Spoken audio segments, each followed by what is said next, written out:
Assalamualaikum warahmatullahi wabarakatuh. Halo teman-teman. Di video kali ini kita akan membahas materi konsep dasar ekonomi makro.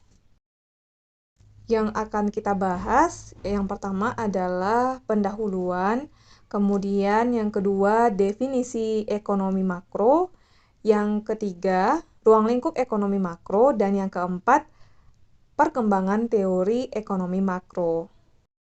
Nah, pertama kita akan membahas pendahuluan. Ekonomi makro merupakan cabang dari teori ekonomi modern yang paling muda usianya dibandingkan dengan ekonomi mikro. Yang mana ekonomi makro ini memperhatikan aspek-aspek yang menyeluruh dari kegiatan ekonomi. Jadi ekonomi makro ini cabang dari teori ekonomi modern dan usianya paling muda dibandingkan dengan teori ekonomi mikro dan memperhatikan aspek-aspek yang menyeluruh dari kegiatan ekonomi. Misalnya, jika yang dibicarakan adalah produsen, maka yang diperhatikan dalam ekonomi makro adalah produsen dalam keseluruhan ekonomi. Selain itu, jika yang dibicarakan adalah tingkah laku konsumen, maka yang dianalisis adalah tingkah laku keseluruhan konsumen dalam menggunakan pendapatannya untuk membeli barang dan jasa yang dihasilkan dalam perekonomian. Jadi, ekonomi makro ini dia melihat perekonomian secara keseluruhan. Ada dua area penelitian yang menjadi ciri khas dari ekonomi makro, yaitu yang pertama mempelajari sebab dan akibat dari fluktuasi penerimaan negara jangka pendek atau disebut juga dengan siklus bisnis, dan yang kedua mempelajari faktor penentu dari pertumbuhan ekonomi jangka panjang atau peningkatan pendapatan nasional. Selain itu, model makroekonomi dan prediksi-prediksi yang ada digunakan oleh pemerintah dan korporasi besar untuk membantu pengembangan dan evaluasi kebijakan ekonomi dan strategi bisnis. Jadi, area penelitian dari ekonomi makro ini terkait dengan mempelajari sebab dan akibat dari fluktuasi penerimaan negara jangka pendek dan juga mempelajari faktor penentu dari pertumbuhan ekonomi jangka panjang atau kita sebut juga dengan peningkatan pendapatan nasional, di mana hasil penelitian dari makroekonomi dan juga prediksi-prediksi yang ada pada makroekonomi digunakan oleh pemerintah dan juga korporasi untuk pengembangan dan evaluasi kebijakan ekonomi dan juga strategi bisnis. Yang kedua, bagian yang kedua, kita akan membahas definisi dari ekonomi makro. Ilmu ekonomi merupakan ilmu pengetahuan yang dinamis, yang mana setiap waktu berubah sesuai dengan permasalahan ekonomi itu sendiri. Jadi, ilmu ekonomi itu dia bersifat dinamis, merupakan ilmu pengetahuan yang dinamis yang setiap waktu berubah sesuai dengan permasalahannya.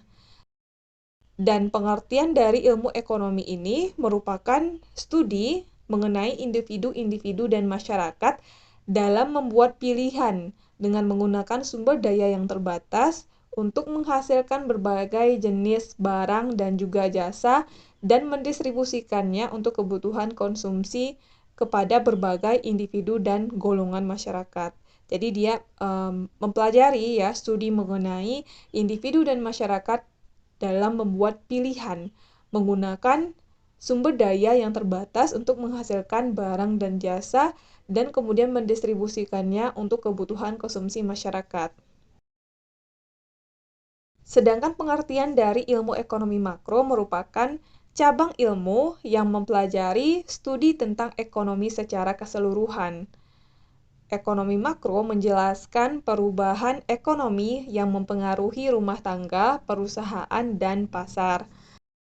Dan ekonomi makro ini dapat digunakan untuk menganalisis cara terbaik untuk mempengaruhi target-target kebijaksanaan seperti pertumbuhan ekonomi, inflasi, kemudian tenaga kerja, dan keseimbangan neraca pembayaran yang berkesinambungan. Jadi, ilmu ekonomi makro itu merupakan cabang ilmu yang mempelajari ilmu ekonomi secara keseluruhan. Poin ketiga yang akan kita bahas adalah ruang lingkup ekonomi makro. Ruang lingkup ekonomi makro yang pertama adalah terkait dengan masalah pertumbuhan ekonomi. Yang mana pertumbuhan ekonomi ini artinya adalah proses di mana terjadi kenaikan produk nasional bruto atau gross national product atau kita sebut juga dengan pendapatan nasional real.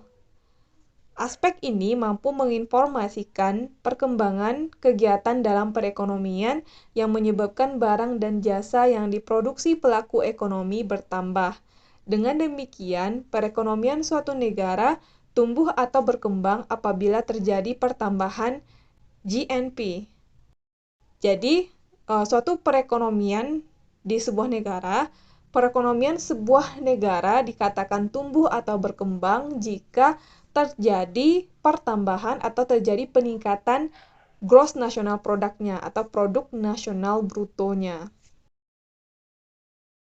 Pertumbuhan ekonomi dapat terjadi apabila pendapatan per kapita dengan memperhitungkan adanya pertambahan penduduk dan disertai dengan perubahan fundamental dalam struktur ekonomi suatu negara dan pemerataan penduduk suatu negara. Jadi, pertumbuhan ekonomi itu terjadi apabila pendapatan per kapita disertai dengan perubahan fundamental dalam struktur ekonomi suatu negara dan pemerataan penduduk suatu negara, di mana cara untuk mencari pertumbuhan ekonomi itu bisa menggunakan GNP real.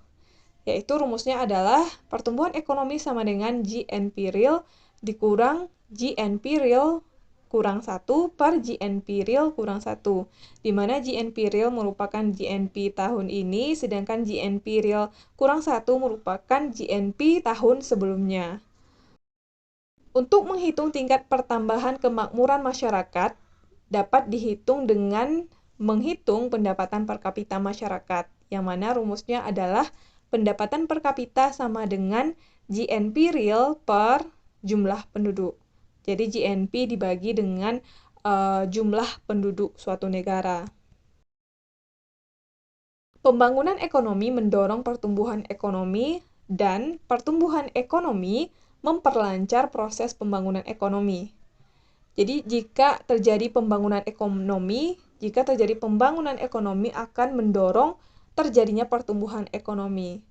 Sedangkan jika terjadi pertumbuhan ekonomi, maka akan memperlancar proses pembangunan ekonomi. Pertumbuhan ekonomi adalah proses kenaikan kapasitas produksi suatu perekonomian yang diwujudkan dalam bentuk kenaikan pendapatan nasional. Jadi, jika terjadi pertumbuhan ekonomi, artinya adalah terjadi proses kenaikan kapasitas produksi suatu perekonomian dalam bentuk kenaikan pendapatan nasional suatu negara.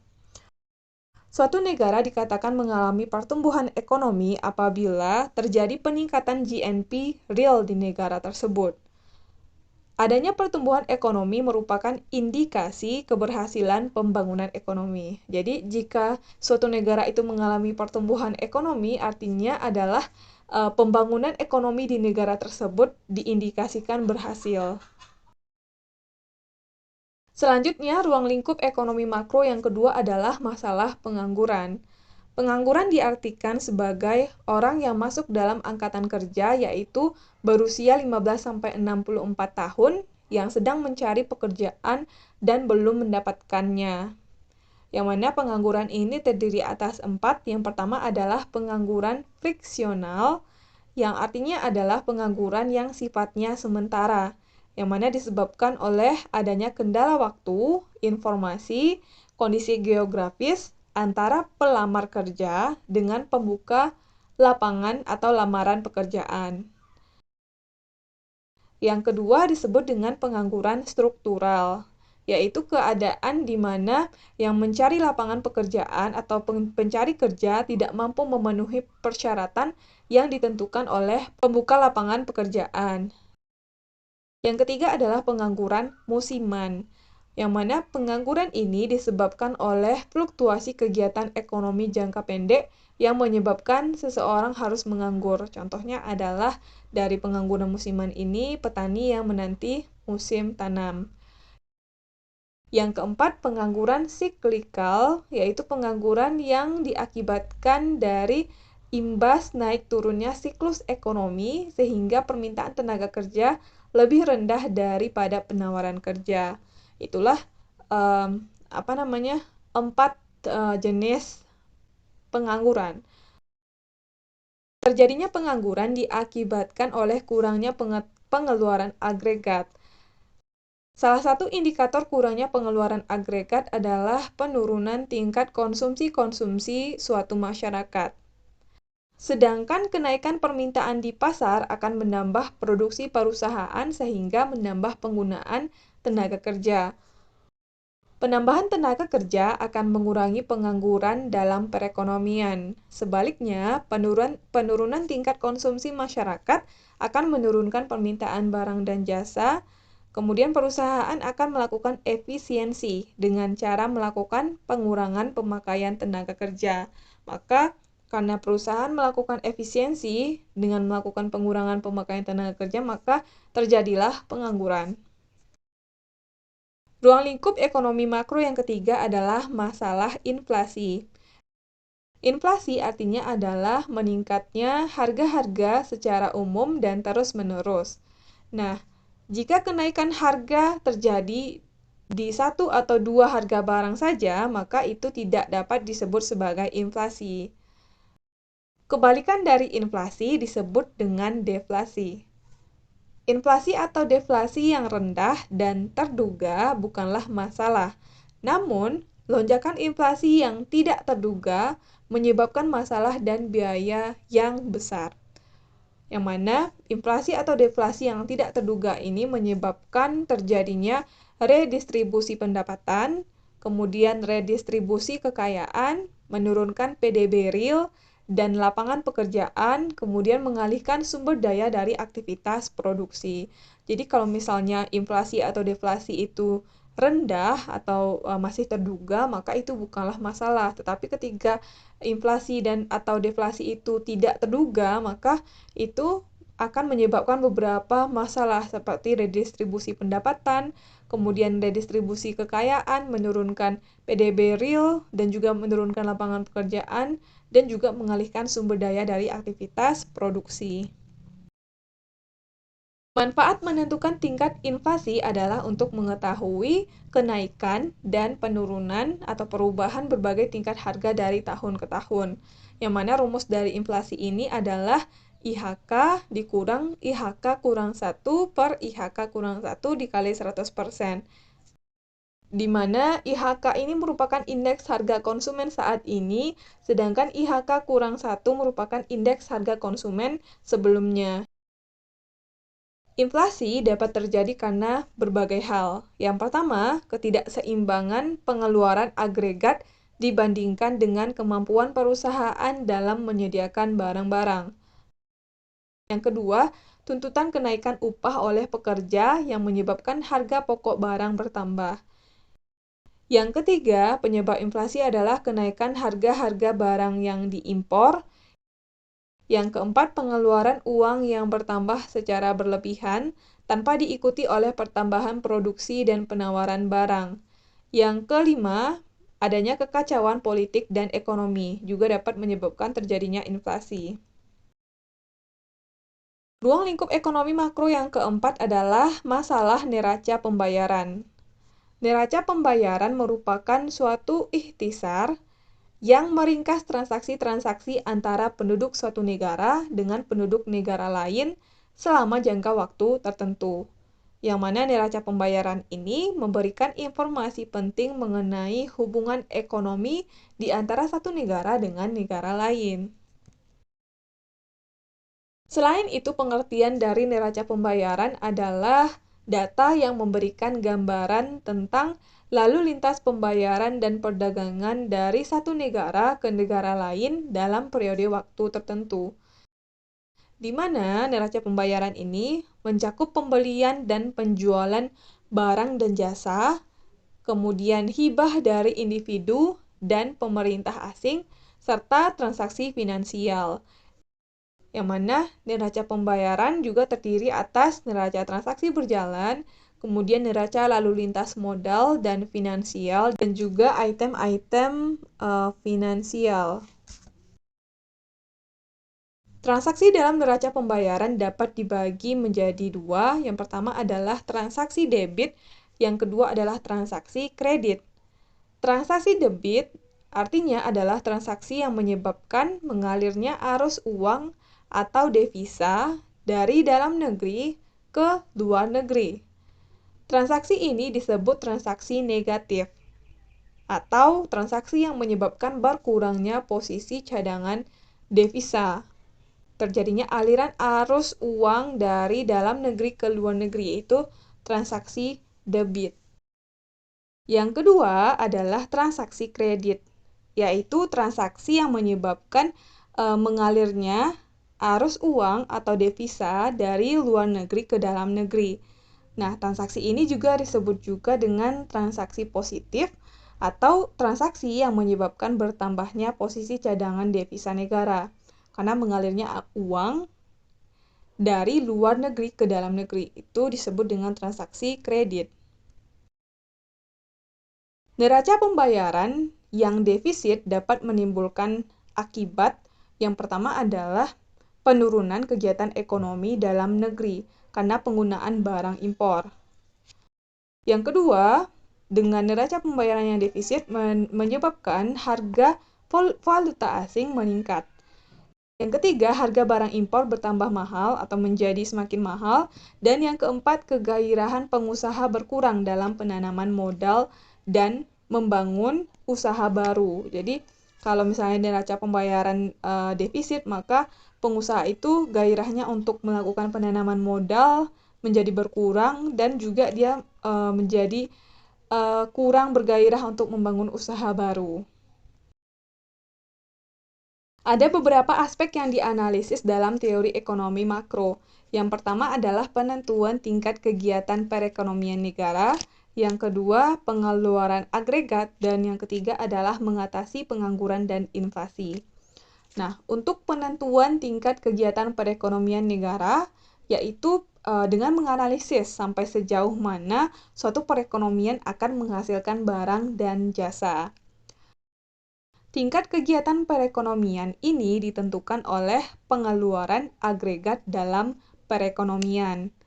Yang mana pengeluaran agregat dalam perekonomian ini diantaranya adalah pengeluaran rumah tangga, kemudian yang kedua pengeluaran pemerintah, yang ketiga pengeluaran perusahaan atau investasi, yang keempat ekspor dan impor.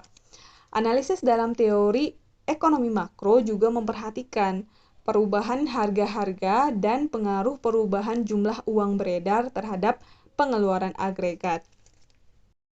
Yang kedua, aspek yang dianalisis dalam teori ekonomi makro adalah pengeluaran agregat. Masalah akan timbul bila pengeluaran agregat tidak mencapai tingkat yang ideal, yang mana idealnya pengeluaran agregat mencapai tingkat yang diperlukan untuk mewujudkan kesempatan kerja penuh tanpa menimbulkan inflasi, meskipun dalam praktiknya tujuan ini sulit dicapai. Yang ketiga, mengatasi pengangguran dan inflasi. Perekonomian tidak dapat secara otomatis mengatasi masalah pengangguran dan inflasi.